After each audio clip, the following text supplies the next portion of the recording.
ॐ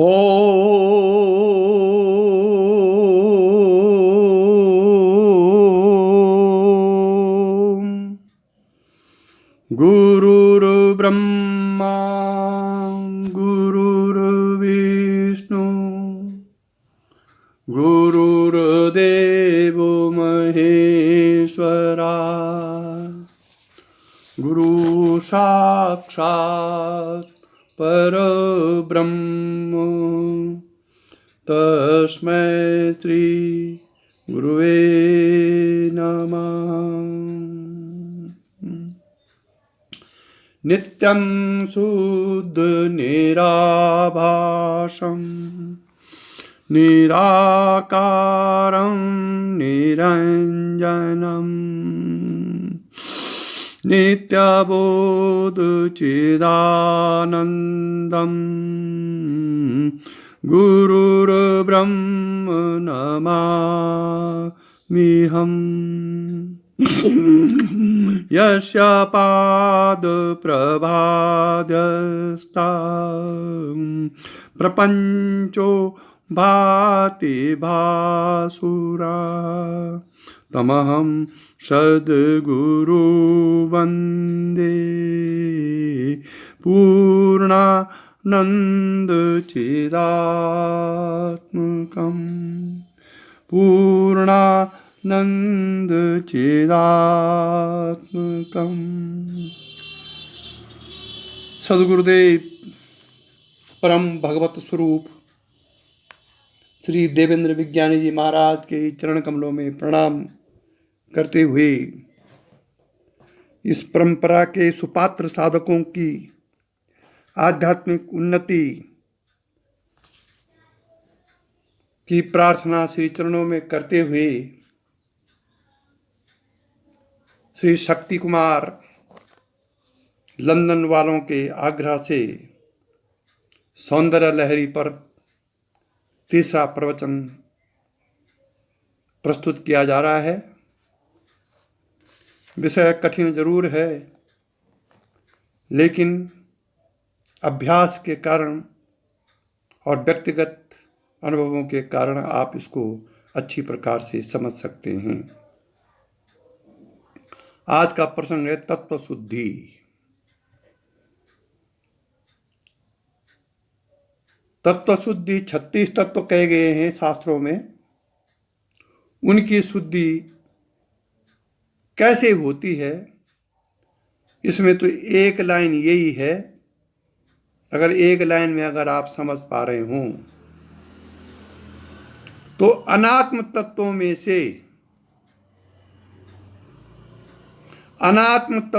से आत्माध्यास की निवृत्ति होना। नारायण। अनात्म तत्वों में से आत्माध्यास की निवृत्ति होना मतलब जो अनात्म तत्व हैं उसमें जो हमारा आत्माध्यास है कि यह आत्मा है, जैसे शरीर अनात्म तत्व है, उससे आत्माध्यास हटा देना या आत्माध्यास का शरीर से निवृत्ति होना, यही तत्व शुद्धि कहलाता है। एक लाइन में तो यह है, अनात्म तत्वों में से आत्माध्यास की निवृत्ति होना अर्थात पंचकोशों के विभिन्न स्तरों पर से, एक ही बात है, आत्म भावना रूपी तादात्म्य को नष्ट करना ही तत्व शुद्धि कहलाती है। पंचकोशों के विभिन्न स्तरों से आत्म भावना रूपी तादात्म्य, पंचकोशों के जो विभिन्न स्तर हैं उसमें जो हमारा आत्म भाव है उसको नष्ट करना ही तत्व शुद्धि है कहलाती है। हो गया एक लाइन में पूरा। अब ये कैसे करना है उपनिषद के अनुसार बताता हूं।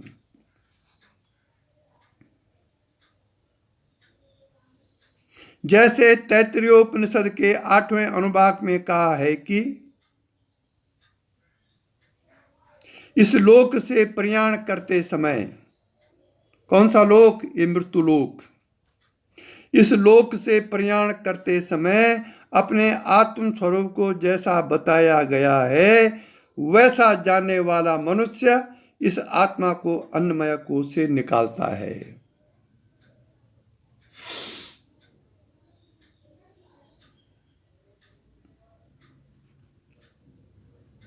इस आत्मा को प्राणमय कोश से निकालता है। इस आत्मा को मनोमय कोश से निकालता है। इस आत्मा को विज्ञानमय कोश से निकालता है। इस आत्मा को आनंदमय कोश से निकालता है। और फिर आनंद ब्रह्म को जानने वाला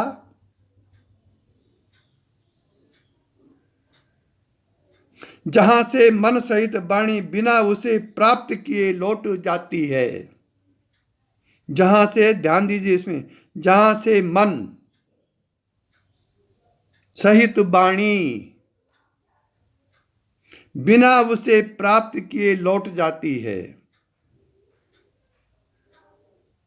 ऐसा व्यक्ति किसी से भी भय नहीं खाता, अर्थात वह निर्भय ब्रह्म पद को प्राप्त हो जाता है।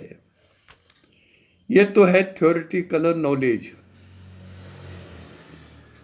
थ्योरेटिकल पढ़ने में बड़ा अच्छा लग रहा है कि अन्नमय कोश से तादात्म्य घटाओ, प्राणमय कोश से आत्मा को हटाओ, विज्ञानमय कोश से आत्मा को हटाओ, अन्नमय कोश से आत्मा को हटाओ। ये तो थ्योरेटिकल, पर हटाएं कैसे? क्योंकि हमारी बुद्धि और मन तो इतना तादात्म्य कर चुकी है शरीर मन बुद्धि प्राण में कि हटाएं कैसे इसको? यही है साधना। इसी को कहते हैं धारणा बल, स्वयं सिद्धि। आपके मन में इतना संकल्प उठे कि आप अपने स्वयं जो चेतन अवस्था है उसको इन चीजों से अलग करते रहें। ये 1-2 दिन या 2-4 दिन की बातें नहीं है।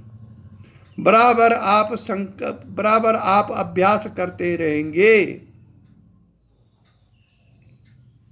तो तब ये होगा। ये आत्मचिंतन का विषय है। और ये तो मानो व्यष्टि भाव में आप कर भी लेंगे। व्यष्टि भाव में आप अपने अंदर कर भी लेंगे, लेकिन समष्टि भाव में इसका करना बहुत मुश्किल है। असंभव तो नहीं है, लेकिन मुश्किल जरूर है।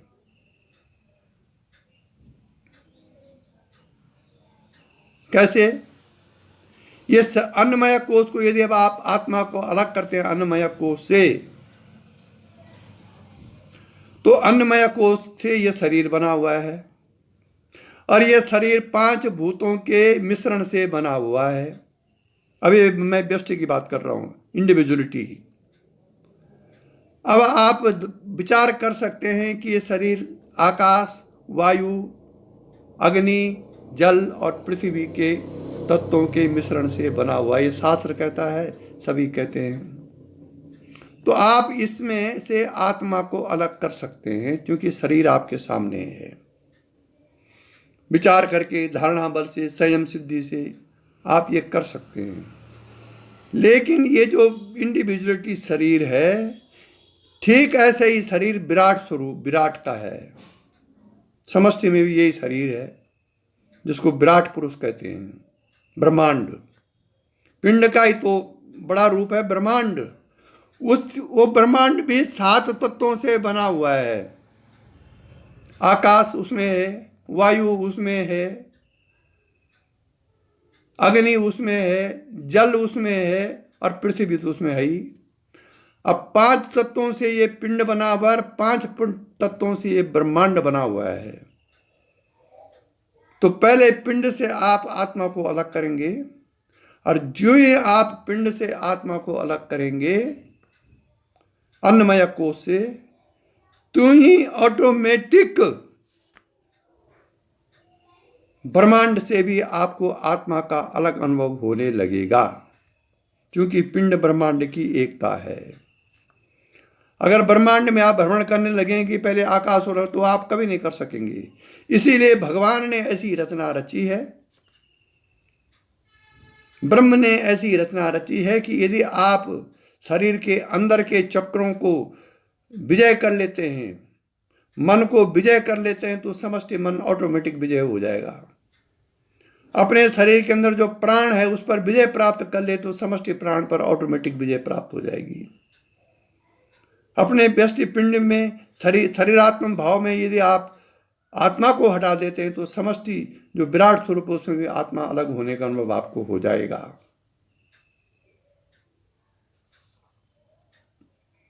इसलिए पहले यह अभ्यास अपने शरीर के अंदर अपने पिंड भावापन में करना चाहिए। आत्मा चेतन है, उससे इतर जितने भी चीज आपके पास हैं वो सब जड़ हैं। शरीर जड़ है, मन जड़ है, बुद्धि जड़ है, प्राण जड़ है, संस्कार जड़ हैं। जितने भी हमारे शरीर के अंदर जो भी चीज है वो सब जड़ हैं, केवल आत्मा चेतन है। आत्मा के चेतनता से ही हमारा शरीर, मन, बुद्धि, प्राण, चित्त, अहंकार, संस्कार ये चेतन जैसे लगते हैं, क्योंकि इन्होंने आत्मा की चेतना से उधारी ले रखी है चेतना। इसलिए सुई चुभते ही हमको दर्द होने लगता है, क्योंकि शरीर में चेतना है। जिस घड़ी, यहां तक कि जिस घड़ी आप समाधि में स्थित होंगे उस घड़ी यदि आपके सुई कोई चुभाएगा तो कुछ न कुछ अनुभव आपको होगा। ठीक ऐसे अनुभव होगा जैसे कि सोए हुए में आपको चींटी काटती है, आप जगते नहीं हैं, केवल उस जगह खुजलाते हैं, क्योंकि ये शरीर आत्म चेतना के द्वारा ही संचालित हो रहा है।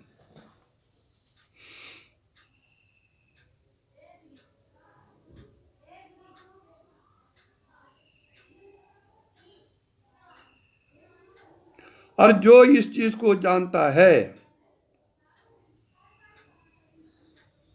और जो इसको प्रयाण करते समय, शरीर छोड़ते समय आत्मा के इस स्वरूप का चिंतन करता हुआ शरीर को छोड़ता है, वो जीवन मुक्त है।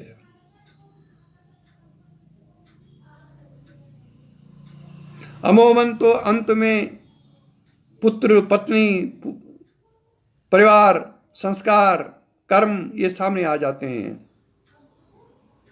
लेकिन जिसने जीवन पर्यंत इस चेतना का अनुभव, चेतना का अभ्यास किया है, मैं शरीर नहीं आत्म तत्व हूं, मैं परमपिता परमेश्वर का अंश हूं, शरीर नहीं, ऐसा अभ्यास जीवन पर्यंत जिसने किया है, साधना की है, वो अंततः वही चीज उसके सामने आ जाएगी।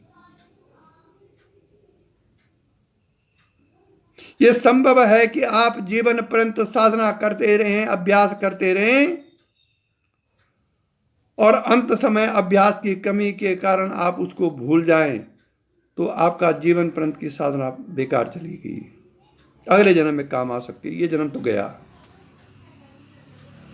और यह भी संभव है कि जीवन में आपने कोई साधना न की हो, लेकिन अंत में उस परमपिता परमेश्वर की याद स्मृति पथ में आ गई, तो आपको जीवन मुक्ति यदि न भी मिले, क्योंकि कर्म प्रारब्ध शेष है, कर्म शेष हैं, लेकिन अगले जन्म में आप उस चेतना के घेरे में आ जाएंगे और आप साधना कर पाएंगे अच्छी प्रकार से। ये फर्क है।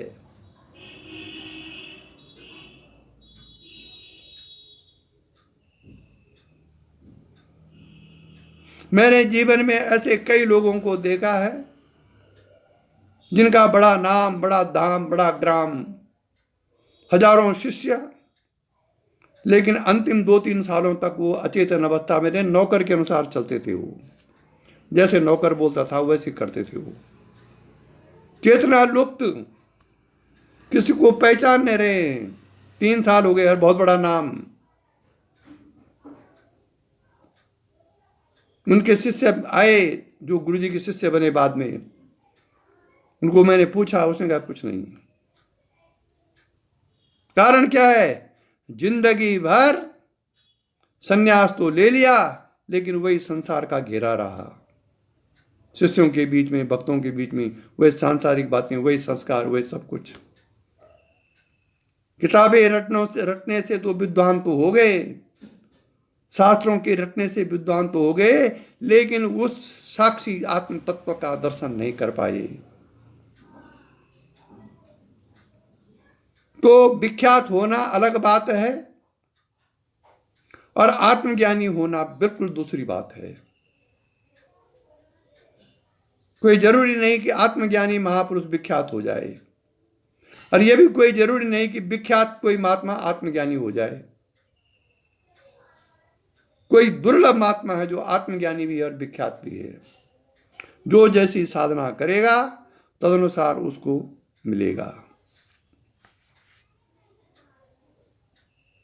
इसलिए अपने आत्मा को हम पहले अन्नमय कोश से निकालें, फिर प्राणमय कोश से निकालें, फिर मनोमय कोश से निकालें, फिर विज्ञानमय कोश से निकालें, और फिर आनंदमय कोश निकाल करके आनंद ब्रह्म में लीन हो जाएं। ये इसका उद्देश्य है यहां पर। अब अन्नमय कोश में ये शरीर जो हाड़ मांस का शरीर है, और इसमें 5 भूत आते हैं। दिस इज कॉल्ड अन्नमय कोश। या अन्नमय कोश अन्न खाने से घटता है और अन्न खाने से बढ़ता है। अगर आप 10 दिन तक भूख रहेंगे तो शरीर दुबला पतला हो जाएगा, और फिर यदि खाने लगेंगे तो शरीर ठीक होने लगेगा। इसलिए इसको अन्नमय कोश कहते हैं। और आत्मा को यदि आप इससे अलग करते हैं धारणा बल से, तो इससे लगातार आत्मा को यह अभ्यास करना चाहिए कि आत्मा अन्नमय कोश से मैं अलग कर रहा हूं, और इसमें 5 भूतों से भी ये अलग हो रही है, जिससे अन्नमय कोश बना हुआ है। ऐसा दूसरा है प्राणमय कोश।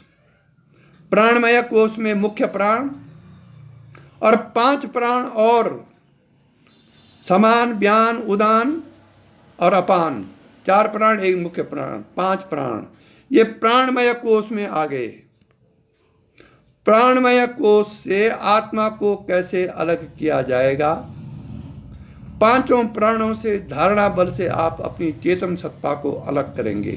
पहले वृत्ति ज्ञान होगा, बाद में यही वृत्ति ज्ञान वास्तविकता में बदल जाएगा। अब आ गया मनोमय कोश। प्राणमय कोश में 5 प्राण, 5 कर्मेंद्रियां, ये इनसे प्राणमय कोश बनता है, और इससे आत्मा को अलग करना है। नारायण बोलना पड़ेगा। अब है मनोमय कोश, विज्ञानमय कोश। मनोमय कोश में यही है, मन प्लस 5 ज्ञानेंद्रियां, बुद्धि प्लस 5 ज्ञानेंद्रियां से मनोमय और विज्ञानमय कोश बनता है। आप इससे भी आत्मा को अलग करेंगे। अब यह है साधना पद्धति। तैत्तिरीय उपनिषद में इसका वर्णन है। और तब 5वां कोश हो गया आनंदमय कोश। आनंदमय कोश में 3 गुण हैं,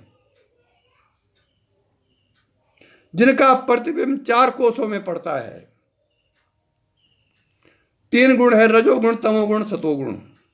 इन तीनों गुणों के अपने अपने आनंद हैं, जो आनंदमय कोश में रहते हैं, और आत्मा का प्रतिबिंब उस आनंद कोश में पड़ता है। इसलिए ही सुसुप्ति में आपको आनंद आता है।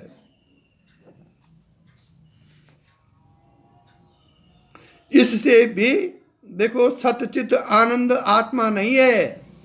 नारायण बोलना पड़ेगा।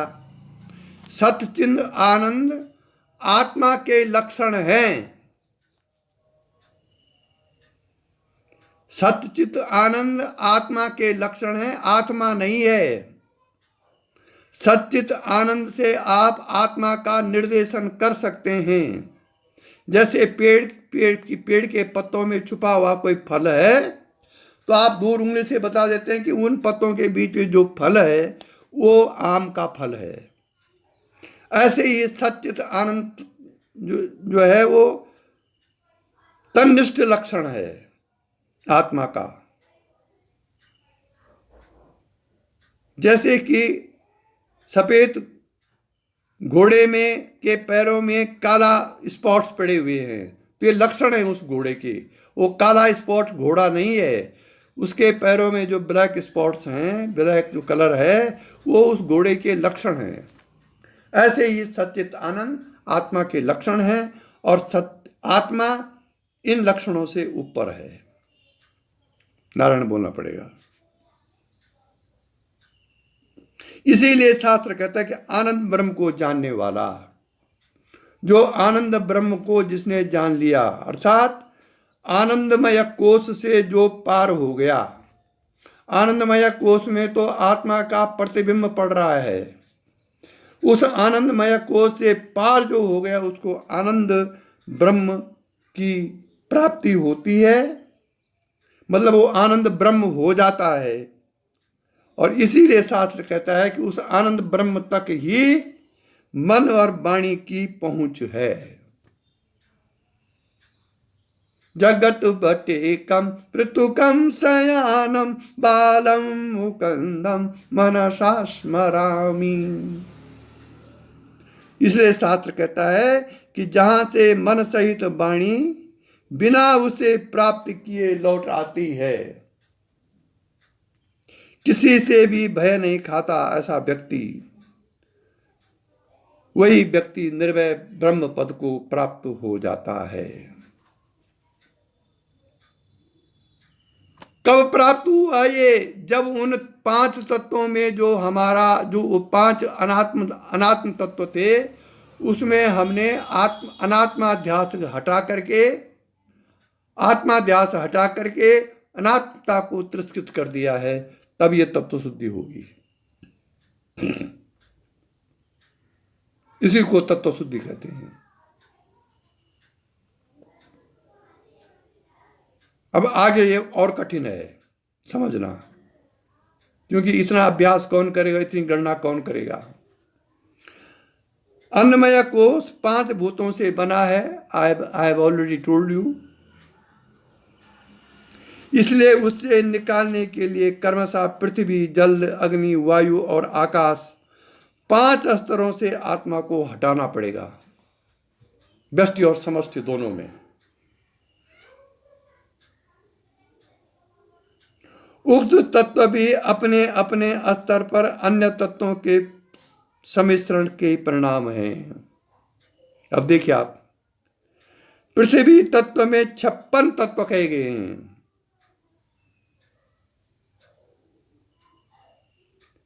56 तत्वों में 28 तत्व तो हैं जल के,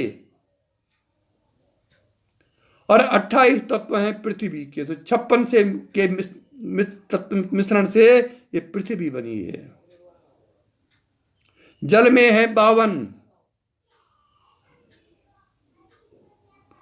इस 52 में 26 हैं अग्नि के और 26 हैं जल के। इस मिश्रण है इसमें तत्वों का। अग्नि के हैं 62, जिसमें 31 हैं अग्नि के और 31 हैं वायु के, तभी तो जलती है अग्नि।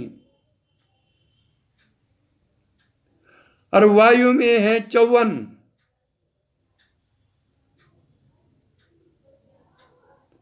जिसमें 27 हैं आकाश के और 27 हैं वायु के। और आकाश में 72 किरणें होती हैं। पृथ्वी में 56 किरणें, जल में 52 किरणें, अग्नि में 62 किरणें, वायु में 54 किरणें और आकाश में 72 किरणें, जिनका संबंध तत्वों और मात्रिकाओं से है।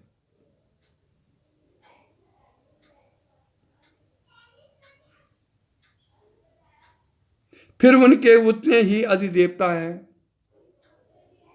आत्मा का सबसे संबंध है। अब ये कितनी लंबी चौड़ी स्थिति आ गई। उसको सबसे पृथक करना होता है। श्लोक 14 में इसका वर्णन आएगा। मतलब आत्मा को आपने इन सब किरणों से, इन सब तत्वों से आत्मा को अलग करना है।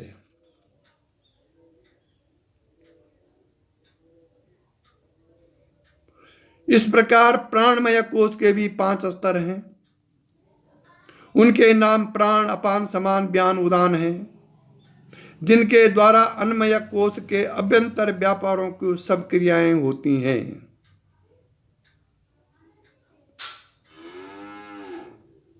हमारे अन्नमय कोश के अंदर जो भी क्रियाएं होती हैं वो प्राणमय कोश के कारण हैं। अब देखो आप, हमारे अन्नमय कोश के अंदर हमारे क्या भारवी ब्रह्मांड में भी जो भी क्रियाएं होती हैं वो प्राणमय कोश द्वारा होती हैं। ये क्रियाएं जैसे श्वास प्रश्वास, पाचन, रस के 7 धातुओं में वितरण और उनका निर्माण, निकम्मे पदार्थों का मलमूत्र स्वेद आदि से रेचन और शरीर को धारण करने इत्यादि की क्रियाएं ये प्राणमय कोश से होती हैं।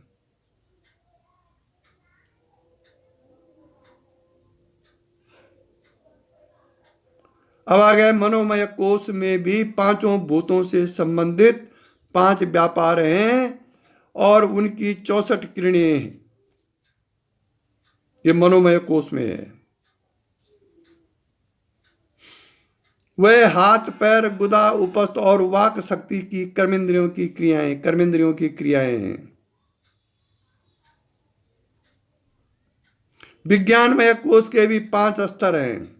वे भी 5 महाभूतों से संबंधित 5 ज्ञानेंद्रियों के व्यापार हैं विज्ञानमय कोश में, और 5 भूतों से संबंधित हैं। चारों कोशों का अन्वय व्यतिरेक द्वारा पारस्परिक संबंध है। आनंदमय कोश के 3 गुणों के अनुरूप सात्विक, राजसिक, तामसिक 3 स्तर हैं, जिनका भेद जागृत, स्वप्न और सुषुप्ति में देखने में आता है। ये आनंदमय कोश हो गया। मैं ऑलरेडी पहले समझा चुका हूं, ये दोबारा आ रहा है।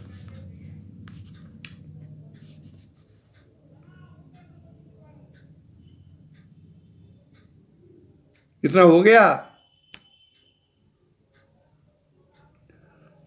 अब 5 कोशों और उनके व्यापारों से तादात्म्य करके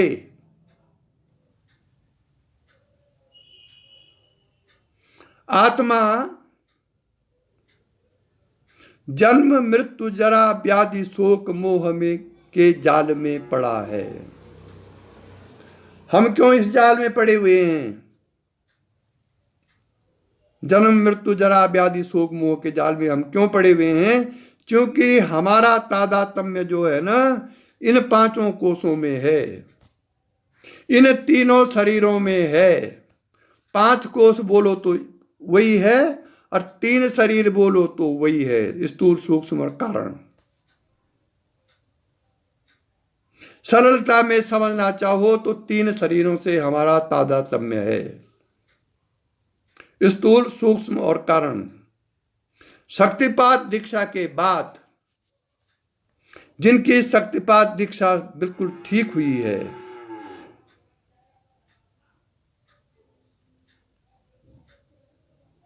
गुरु और शिष्य एक ही मनोभाव के हैं, तब दीक्षा हुई है।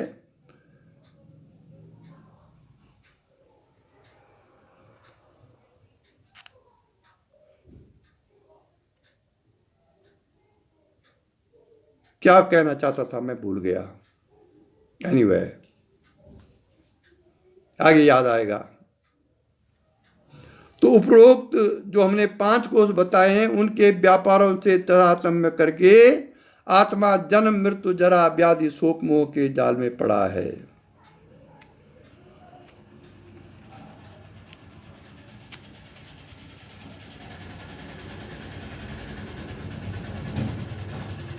इस तादात्म्य का कारण माया अथवा अविद्या का तम है। तम माने अंधकार।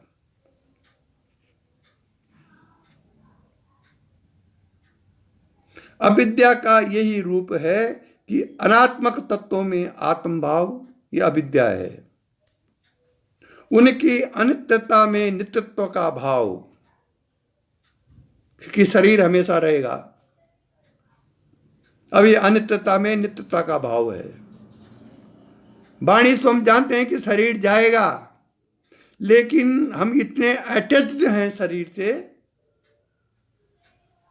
कि थोड़ा बीमार होने पर हमें मृत्यु का भय सताने लगता है, कहीं हम मर न जाएं। इसको योग दर्शन में कहा गया अभिनिवेश। ये विघ्न आते हैं योग में।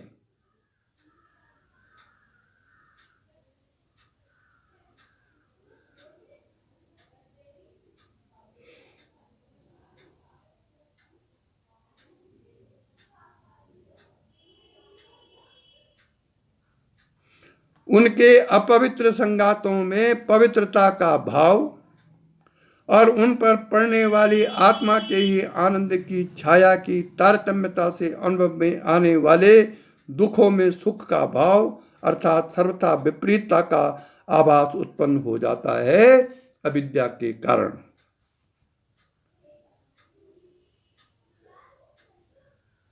अगर हमको किसी ने कोई गाली दी या कोई अपमानजनक शब्द बोला तो हमको तुरंत वो खराब लग जाता है। हम 2-3 घंटे तक अपने अंदर ही अंदर तिलमिला उठते हैं। क्या कारण है इसका? क्योंकि हम अपने को शरीर समझे बैठे हैं। आत्मा को तो कोई गाली नहीं लगती। शरीराध्यास due to the attachment of body या शरीराध्यास अहंकार पर जब चोट पहुंचती है तब हम अंतरात्मा से विचलित हो जाते हैं।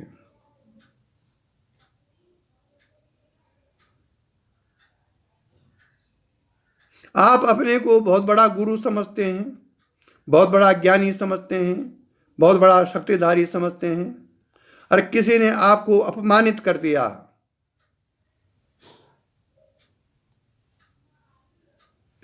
तब है परीक्षा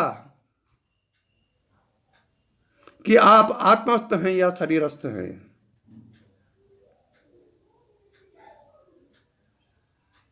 बुरा तो लगेगा व्यवहार में, लेकिन आपके अंदर कितना विक्षेप आया यह है मूल्यांकन। अगर आप 4 घंटे तक उस शब्द से विचलित हुए तो अभी आप बहुत दूर हैं, और विचलित हुए और फिर ठीक हो गए तो समझ लो नजदीक हैं। यह है परीक्षा, यह है आत्मनिरीक्षण। इसलिए हम शरीर के सुखों को ही सुख मानते हैं और दुखों में सुख का भाव, जो शरीर दुखदाई है, जो नाते रिश्ते पुत्र पिता परिवार ये सब दुखदाई हैं, क्योंकि ये आपके अनुसार नहीं चलेंगे तो आपको दुख होगा। उसका कारण ये संतानें नहीं है, उसका कारण हमारी आसक्ति है। हम वहीं जा रहे हैं जहां हमको दुख का प्रकट होता है अपनी आसक्ति के कारण। इसलिए दुखों में हम सुख देख रहे हैं। इस विपरीतता का आभास का उत्पन्न हो जाना ही अविद्या है, अनात्माध्यास है। और इसको शास्त्रों में क्या कहते, तम मतलब अंधकार।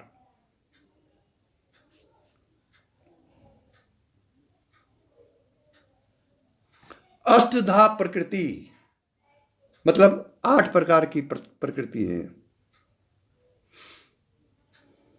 गीता में वर्णन है इसका, मैं उस सूत्र को भूल रहा हूं। 8 प्रकार की प्रकृति है जीव की। अपरा प्रकृति में आता है ये। परा प्रकृति में तो जीव है, जीव की फिर अपरा प्रकृति है। उसको बोलते हैं अष्टधा प्रकृति में आत्म भाव होने के कारण ये जो तम कहा गया है शास्त्रों में, ये भी 8 प्रकार का है। उस 8 प्रकार की प्रकृति के कारण 8 प्रकार का तम शास्त्रों में कहा गया है। नारायण बोलना पड़ेगा। और आगे क्या कह रही सौंदर्य लहरी कि अणिमादि 8 सिद्धियों के लिए उसका आश्रय लेकर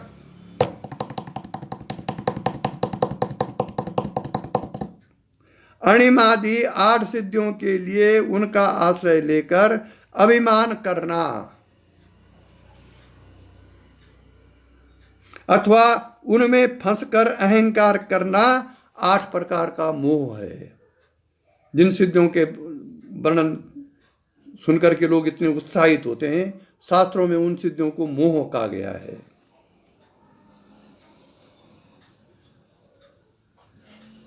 उक्त 8 सिद्धियों और शब्द स्पर्श रूप रस गंधात्मक दिव्य और सामान्य 10 विषयों की आसक्ति 18 प्रकार का महामोह कहलाता है।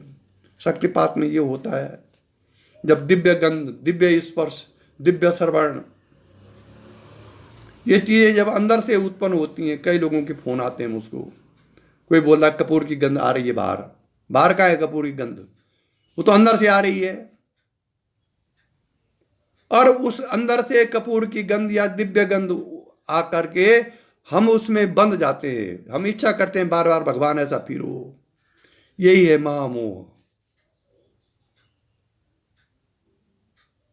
दिव्य रूप दिखाई देता है, पता चला आप साधना में बैठे हुए हैं, सोने का एक कौवा उड़ते उड़ते आया आपके सामने बैठ गया, अब आप उसमें बंध गए। दिव्य रस आता है, दिव्य स्पर्श, आप बैठे हुए सामने कोई आया आपको थप्पड़ मार के चला गया, ये दिव्य स्पर्श है, झकझोर करके चला गया।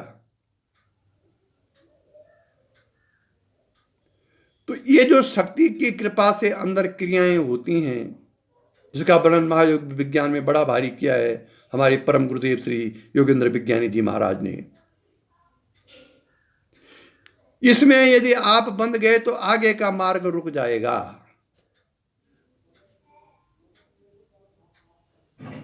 और बंधने के बाद क्या होगा कि आपके अंदर बंधन आएगा और आप साधना से नीचे गिरेंगे। इसलिए जो कुछ हो रहा हो अंदर से, अलौकिक दृश्य, अलौकिक गंध, अलौकिक मिश्रण, अलौकिक दिव्य संत आ रहे हैं या अलौकिक दृश्य दिखाई दे रहे हैं, उसको केवल दृष्टा बन करके देखो। न उनमें आसक्ति करो, न उसमें कोई भय करो, कोई भय भी मत करो। कभी कभी ऐसे दृश्य या ऐसे अनुभव आते जिससे भय हो जाता है। जैसे किसी साधक को सुनने में सांप नजर आ रहे थे, जो ही सोती वो साधिका त्यों ही सांप उनके पीछे पड़ते हैं। ये क्या है? उस शक्ति के अलौकिक क्रियाएं हैं ये, जिन पर केवल दृष्टा भाव रख करके उनसे आसक्ति या उनसे विस्मय या उनसे भयंकर डर करके पीछे की ओर नहीं लौटना चाहिए, बल्कि आगे बढ़ना चाहिए। ये सब शुभ लक्षण हैं।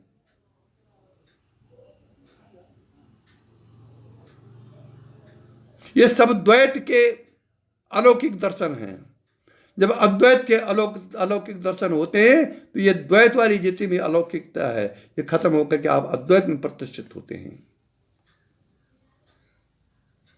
और ऐसा अद्वैत ज्ञानी जो अद्वैत में प्रतिष्ठित हो गया, उसका मतलब ये नहीं कि उसके अंदर वो कोई काम नहीं करता है।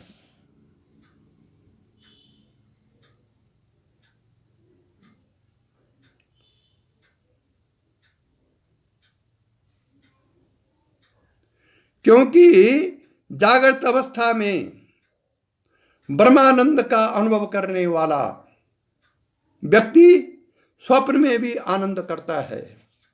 इसलिए शक्ति जागरण में यदि शक्ति किसी की ठीक जागृत हो गई है, विवेक पूर्वक उसने साधना ली है, तो क्रियाओं अवस्थाओं में वो ब्रह्मानंद का अनुभव करेगा। और उस ब्रह्मानंद का अनुभव करने के बाद स्वप्न में भी उसी ब्रह्मानंद के अनुभव होंगे। इसीलिए गुरु के लिए कहा गया है कि ब्रह्मानंदम परम सुखदम केवलम ज्ञान मूर्ति द्वंद्वातीतम गगन सदृशम तत्वमस्यादि लक्ष्यम एकम नित्यम विमलमचलम सर्वदि साक्षीभूतम भावातीतम त्रिगुणरहितम भावातीतम त्रिगुणरहितम सदगुरु तम नमामि। वही है सदगुरु जो तीनों गुणों से पार स्थित हो चुका हो। गुणों में तो कई गुरु हैं। इसलिए जागृत अवस्था में ब्रह्मानंद का अनुभव करने वाला व्यक्ति स्वप्न में भी आनंद का अनुभव करता है। इसलिए आनंददायक स्वप्न शक्तिपात वालों को होते हैं।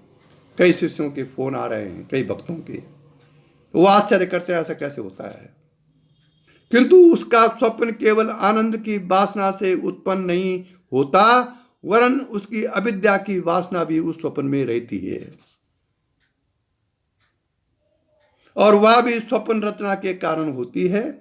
इसलिए ज्ञानी पुरुष स्वप्न में ब्रह्मानंद का अनुभव करते हुए अज्ञानी की भांति सुख दुख का भी अनुभव करता है।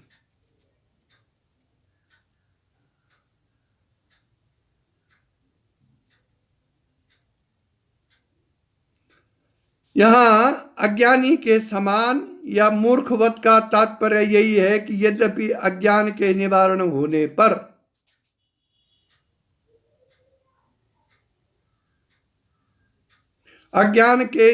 होने पर ही ज्ञान उत्पन्न होता है और ब्रह्मानंद का अनुभव होता है।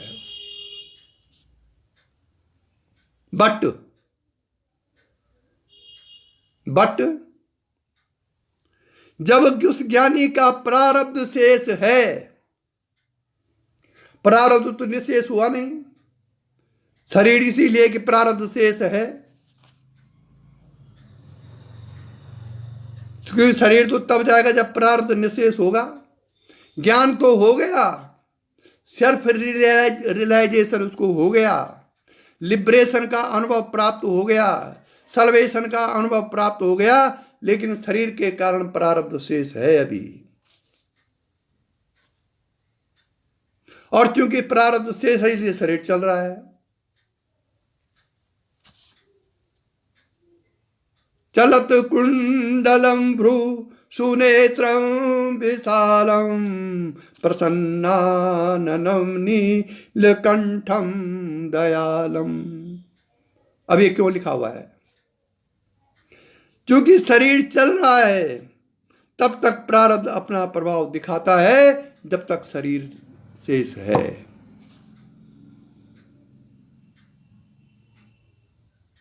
और जब प्रारब्ध है तो प्रारब्ध में अविद्या और कर्म फल का भोग रहता है।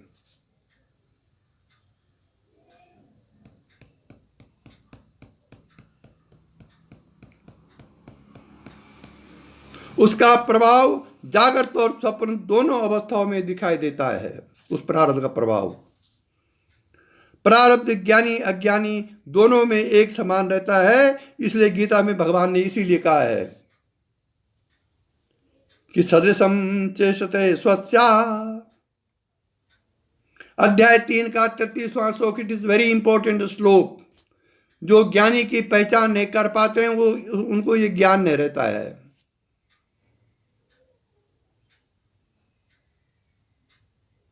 सदृशम चेष्टते स्वस्या प्रकृति ज्ञानवान अपि प्रकृति यान्ति भूतानि निग्रह किम करिष्यति। किसको हटाऊं? निग्रह, किसका निग्रह करूं मैं? क्योंकि संपूर्ण प्राणी, उसमें ज्ञानी भी है, क्योंकि ज्ञानी भी प्राणी है।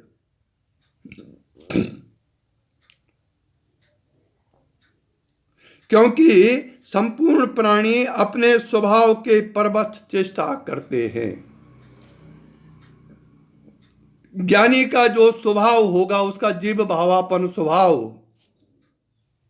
उसी प्रकार वो चेष्टा करता है।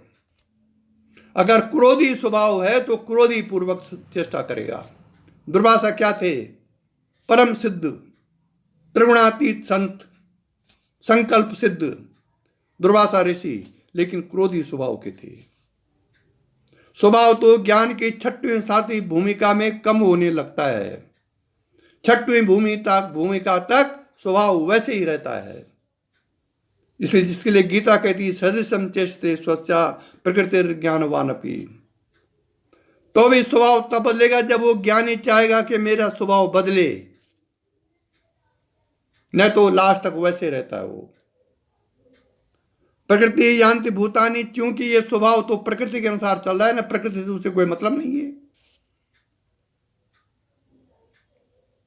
There is too much difference between prakriti and soul. Gyani most of the times stay in soul and agyani is most of the time stay in prakriti. इसलिए प्रकृति यान्ति भूतानि निग्रह किम करिष्यति। संपूर्ण प्राणी अपने स्वभाव के परवश चेष्टा करते हैं। ज्ञानवान भी ऐसा ही करता है। गीता बोल रही है, मैं घर से नहीं बोल रहा हूं। तो उसमें किसी का हट क्या करेगा? हम सोचते हैं ज्ञानी को हमारे अनुसार चलना चाहिए, जैसे हम बोले वैसे वो करे, उसको ठीक से बैठना चाहिए, स्माइलिंग फेस से उसको बात करनी चाहिए, किसी से उठपटांग बात नहीं करनी चाहिए। क्यों करेगा भाई ऐसा? वो तुम्हारे अधीन है कोई, ये तुम्हारे अंडर रहता है कोई। वो तो जैसा उसका स्वभाव होगा, जिसमें उसको क्षमता है, उस हिसाब से बात करेगा।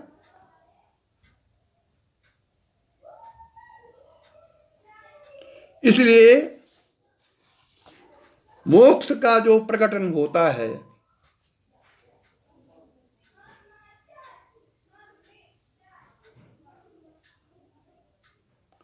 वो आंतरिक प्रतिबंध, ऑब्स्टिकल्स ऑफ इनसाइड जो आपके हैं, जिसको आप दबा रहे हैं समाज के डर से, अपनी प्रतिष्ठा के डर से,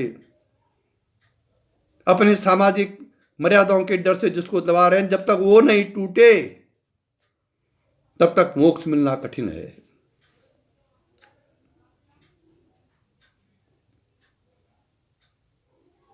ये आगे बोल रहा है, उक्त 8 सिद्धियों और शब्द, स्पर्श, रूप, रस, गंधात्मक, दिव्य और सामान्य 10 विषयों की आसक्ति 18 प्रकार का महामोह कहलाता है। और फिर उनके प्रतिबंधकों से द्वेष करना, जो आप वो ऑब्स्टिकल्स आ रहे हैं उनसे द्वेष करना 18 प्रकार का तामिश्र है। और उनके भोगने के साधन रूप देह को सदा बने रहने की वृथा इच्छा करना 18 प्रकार का अंध तामिश्र कहलाता है। अब देखिए, इतनी चीजें आपको हटानी पड़ेगी। किसको हटानी पड़ेगी? जिनकी शक्तिपात दीक्षा नहीं है। शक्तिपात में तो यदि आप साधन करेंगे तो ये ऑटोमेटिक हटते रहेंगी। अगर आप लगातार साधन कर रहे हैं, आपको करने की कोई जरूरत नहीं है। क्रियाओं के माध्यम से ये तम आश्रम, ये जितने प्रतिबंधक हैं, जितने, और सिद्धियां भी आएंगी, ऑटोमेटिक सिद्धियां भी आएंगी, प्राकृतिक सिद्धियां जो आगे जाके खत्म हो जाती हैं। जब आत्म सिद्धि का नंबर आता है तो प्राकृतिक सिद्धियां समाप्त हो जाएंगी, तब आत्म सिद्धि आएंगी। इसलिए हम देह को सदा बने रहने की जो हमारी भावना है उसको कहते हैं हम अंध तामिस। यह सब अविद्या की फसल है, जिसमें ऊपर वर्णन किया गया है। ये अविद्या है, अविद्या की फसल है। इसको हमको काटना चाहिए और इसी से निवृत्ति पाने पर तत्वों की शुद्धि कही जाती है। ये तत्व सिद्धि हो गई है। इसी को श्री विद्या में शक्तिपात वाले को तो यदि उसकी क्रिया शक्ति अच्छी प्रकार से जागृत है और वो गुरु पर पूर्ण रूप से समर्पित है, तो ये 18 प्रकार की जो अंधतामिर्स हैं, 18 प्रकार की आसक्ति महामोह है, 18 प्रकार की जो तामिश्र है, इस प्रकार की जो अविद्या की जो फसल है, वो लगातार साधना करने से धीरे धीरे समाप्त होती जाएगी। ये प्रकरण उनके लिए जिनकी शक्तिपात दीक्षा नहीं है और उनको स्वयं करना पड़ता है, जिनके अंदर कर्ता भाव है।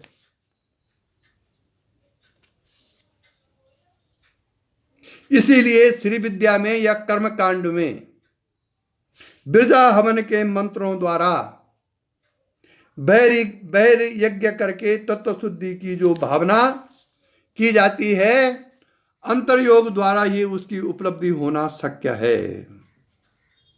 भावना तो हम बाहर कर रहे हैं मंत्रों द्वारा, लेकिन अगर वही मंत्र अंतर्योग हुआ उसका, तो ये उपलब्धि होना शक्य है, ये विघ्न खत्म होंगे। जो योग और उपासना के अंग होने के कारण अंतः साधन से संपादित होती हैं। अब ये बिरजा हवन जो लोग करते हैं, उनके ये मंत्र हैं इसमें, जो कि शक्तिपात में यदि आप ध्यान देंगे तो ऑटोमेटिकली संस्कारों के कारण संस्कार क्षय के समय ये उत्पन्न होगा। अब ये बिरजा हवन के मंत्र हैं, वही है प्राण अपान व्यानो उद्दान समाना में शुद्ध्यांताम ज्योतिरअहम बिरजा विषम्याम भूयासम स्वाहा। अब ये वांग मनस चक्षु श्रोत्र जिवा घ्राण रेत्रो बुद्ध्या स्फूर्ति संकल्पा ते शुद्धंताम ज्योतिरअहम बिरजा विपापमाम भूयासम स्वाहा। अब ये 13 प्रकार के मंत्र हैं। जो वर्णन हमने 5 कोशों का किया, उसका वर्णन मंत्रों के माध्यम से किया जा रहा है। मेदो मज्जा स्नानवायु अस्थिनी सिर प्राणिपाद पार्श्व पृष्ठ उदर जंग शिष्णो उपस्थ पायवो उत्तिष्ठ पुरुष हस्ति पिंगला लोहिताक्ष देही ददापयिता पृथिव्याम तेजो वायुर आकाशा शब्द स्पर्श रूप रस गंधा मनो वाक या कर्माणि अव्यक्त भावैर अहंकारे ज्योतिरहम इत्यादि शुद्धांताम ज्योतिरहम बिरजा विपाप भूयासाम स्वाहा। ये हवन विधि बता रखी है इसमें कि हम बाहर से हवन करके कर्म यज्ञ करके तब अपनी अंतरात्मा को शुद्ध करें, फिर आत्मा, फिर अंतरात्मा, फिर परमात्मा, अन्नमय प्राणमय मनोमय भय विज्ञानमय आनंदमयम आत्मा में शुद्धांताम ज्योतिरअहम बिरजा विपाममाम भूयासम स्वाहा। इस प्रकार के ये 13 मंत्र बिरजा हवन के मंत्र दिए गए हैं सौंदर्य लहरी में। जो लोग श्री विद्या की उपासना या बाहरी साधन कर रहे हैं, उनके लिए ये मंत्र बहुत इम्पोर्टेंट हैं। इसी मंत्रों के द्वारा इस मंत्रों को अपने अंतःकरण में स्थापित करके उनकी शुद्धि भी ऐसी होगी जैसे शक्तिपात की जागरण के बाद तत्व शुद्धि होती है। ये थोड़ा लंबा मार्ग है, इसमें टाइम ज़्यादा लगेगा।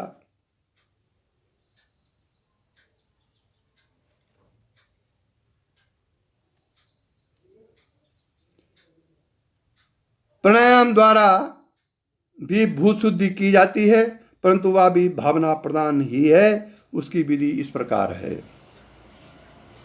पिंगला से पूरक करें और हंग बीज के जप सहित या भावना करें कि मूलाधार में जीवात्मा को सुषुम्ना पथ द्वारा ब्रह्मरंध्र में ले जाकर उसका परम शिव से योग कर रहा हूँ। ये प्राणायाम करते समय ये भावना करनी चाहिए। फिर कुंभक करके ईड़ा से रेचक कर दें। ईड़ा से पूरक करके यंग बीज के जप सहित या भावना करें कि शरीर सूख गया है और पिंगला से रेचक कर दें। पिंगला से पूरक करके रंग बीज के जप सहित या भावना करें कि शरीर भस्म हो गया है। कुंभक करके ईड़ा से रेचक करें। ईड़ा से पूरक करके वंग बीज सहित या भावना करें कि सहस्त्रार्थ से अमृत स्राव हो रहा है। फिर कुंभक करके पिंगला से रेचक कर दें। वह बीज की जप सहित प्राणायाम करना चाहिए। ये सब आणविक दीक्षा के अंतर्गत हैं। पिंगला से पूरक करें और लंग बीज के जप सहित या भावना करें कि दिव्य देह उत्पन्न हो गया है। ये भावना प्रधान है। शक्तिपात में तो होता है ऑटोमेटिक। लंग बीज के सहित तो कुंभक करके ईड़ा से रेचक कर दें, ईड़ा से पूरक करें और यह भावना करें कि शिव से एक ही भूत जीव पुनः मूलाधार में उतर आया है। हंस सो हम के जप सहित यह प्राणायाम करना चाहिए। ये स्वामी जी ने प्राणायाम विधि के बारे में लिखा हुआ है। लेकिन इसको करने में कर्ता भाव है कि मैं कर रहा हूं, तो कर्ता भाव उत्पन्न हो गया। शक्तिपात में ऐसा नहीं होता है। शक्ति यदि चाहेगी तो आपसे कुंभक कराएगी, शक्ति यदि चाहेगी आपसे रेचक कराएगी, शक्ति यदि चाहेगी तो आपको कुछ नहीं कराएगी, शांत मुद्रा में ध्यान कराएगी।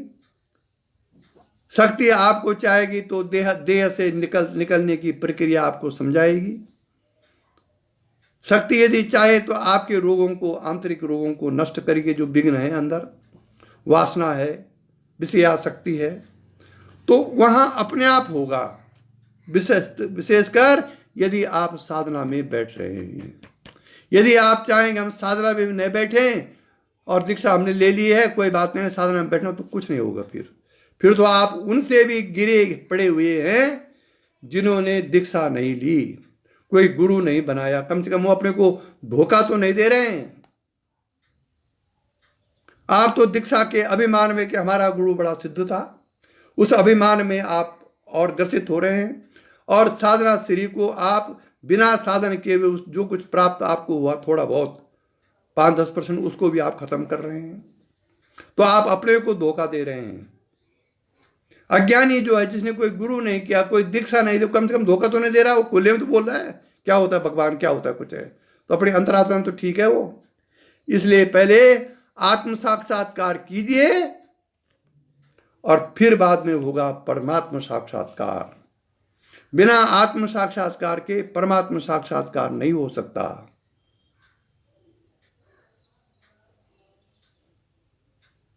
आत्म साक्षात्कार इसी विधि से होगा।